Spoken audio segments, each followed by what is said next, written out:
video, shout it. The video for Pimpin, man. I mean, talk about shooting that thing, because it looked like y'all boys had a lot of fun shooting that video. Talk to me. Yeah, we definitely had a lot of fun. You know, you gotta you think about it, man. I mean, we had all of the real pimps in the video, you know what I'm saying? Yeah.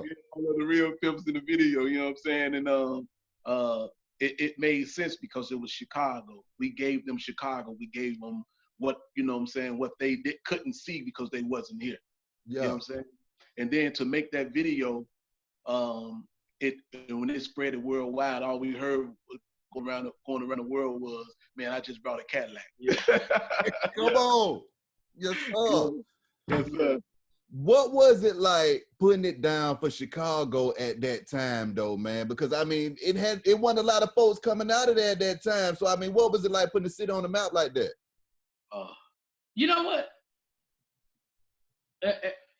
I think that, how can I say that? I don't think we looked at it like that. You know what I'm saying? I think we looked at it like, man, we just love music. You know what I'm saying? We love hip hop.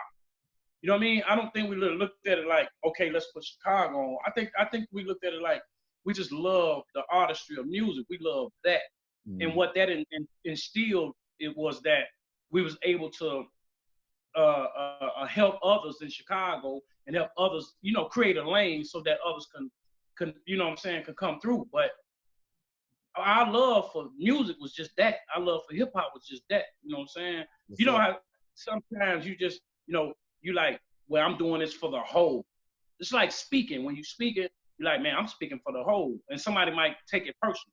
You might be speaking in general, and somebody took that personal. I think with us, we were like, man, we just love music, so we just gonna do music. You know what I'm saying? Yes, sir. And the blessings from that became, you know, Chicago benefit from. Yeah. Benefit. Now, I want to say this on the other side of that too. You know, on a personal story, it was a guy.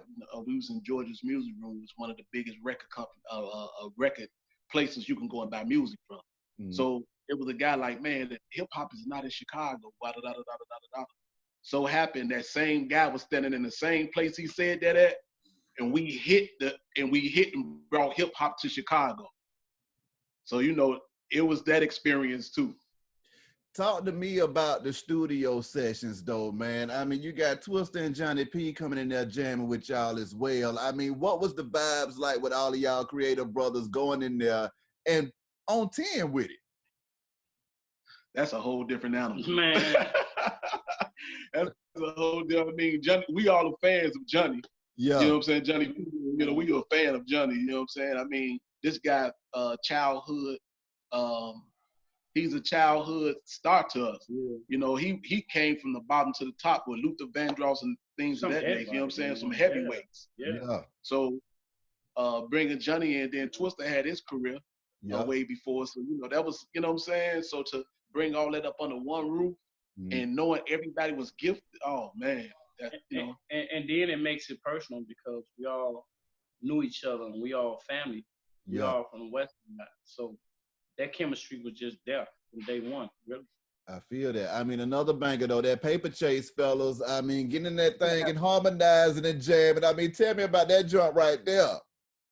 Man, we was down in Houston. And Mike Dean played the beat, right? So we listening to the beat like, man, what we gonna do on this? Next thing you know, we sing Paper Chase. I'm on that motherfucking Paper Chase. I'm like, yeah, this shit gonna go. You know what I'm saying?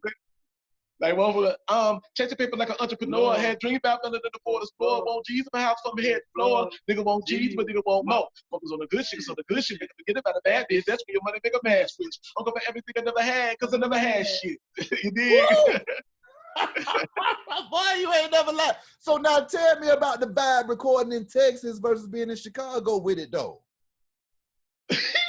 To me, in my personal opinion, I don't think it was no difference. And and the reason why I say that is because I can remember just us for the love of the game, for the love of the artistry, just countless hours. You know, we come from a crib.